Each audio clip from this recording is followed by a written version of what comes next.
It is a road James Washira takes on at least once every week. But every time he approaches this last bend from Narok and takes on the Maasai Mara road, he begins an 86-kilometer countdown to the end of a terrain he would rather not drive through, but one he has to.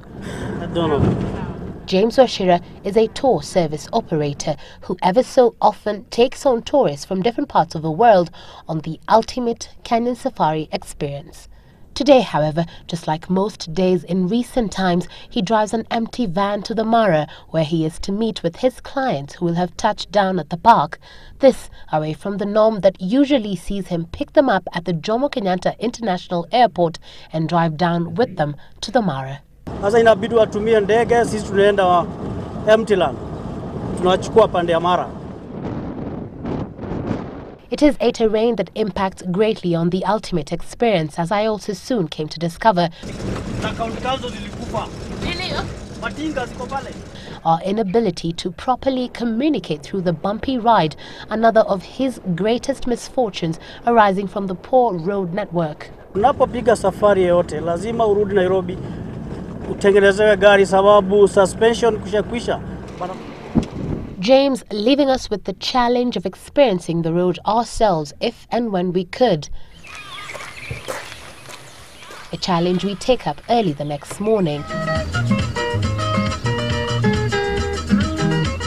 Daybreak bringing with it a fast-hand experience in this 86-kilometer stretch from Narok to the Mara, a resultant condition most of the tour operators we come across and whose vehicles remain conspicuously empty continue to lament over.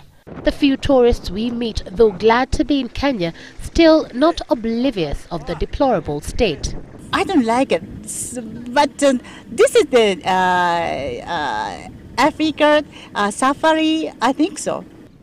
At the Mara, the tour vehicles finally make their way to the airstrip as each descending airplane brings with it the source of their much-needed revenue, tourists who continue to echo similar sentiments. The road is not in good condition. It takes longer than what it should take, actually. It's better to come in 20 minutes here from Nairobi than 5 hours by car.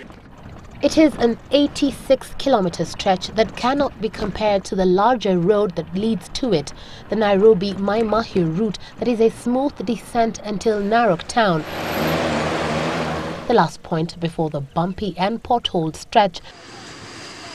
For James, though, he is finally a happy man, just like the rest of his colleagues, who can now begin their much-awaited service the best way they know how. They can finally return the tourists back to the airstrip and begin the treacherous journey back to Nairobi alone.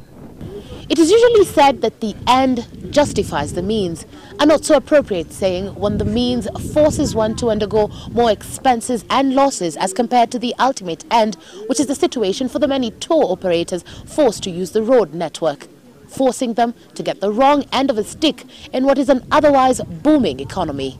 Evelyn Wambui, Citizen TV at the Maasai Mara.